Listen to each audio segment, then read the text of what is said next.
Today on the Stay at Home Chef, I'm showing you how to make jalapeno popper meatballs. It's got all the flavors you love from jalapeno poppers in meatball form, and it is so delicious. My mom loves this recipe. It's one of her favorite recipes from my site, and she always has some in the freezer for quick last-minute meals. You'll want to mince up 1 to 2 jalapenos, depending on how much heat you can handle. Then we'll transfer all of those jalapenos to a mixing bowl. You'll need 1 to 1.5 pounds of ground beef, half of a white minced onion, as well as 3/4 cup of plain dried breadcrumbs, 1 teaspoon of salt, 1 teaspoon of dried basil. You'll need half a cup of finely shredded cheddar cheese. Add that in.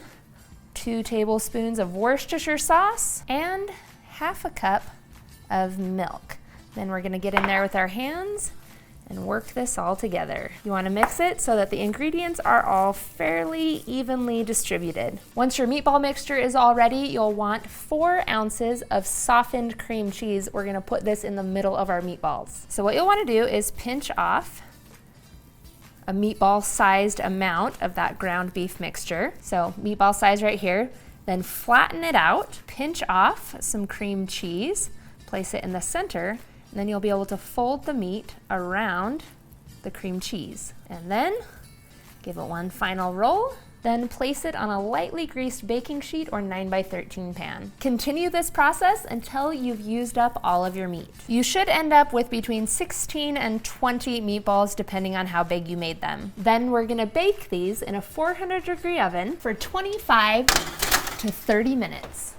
Once they're cooked through, you are ready to eat. These are great serving up just plain as a main dish. You can also serve them over rice or mashed potatoes. You can make a meatball sub. I like to put barbecue sauce on instead of marinara. So good.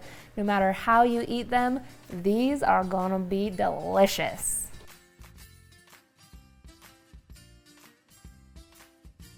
Thanks for watching. You can find the full written recipe in the video description. Be sure to subscribe, like, and follow, and check out the rest of my videos, where you can find hundreds of restaurant quality recipes you can easily make at home. See you later.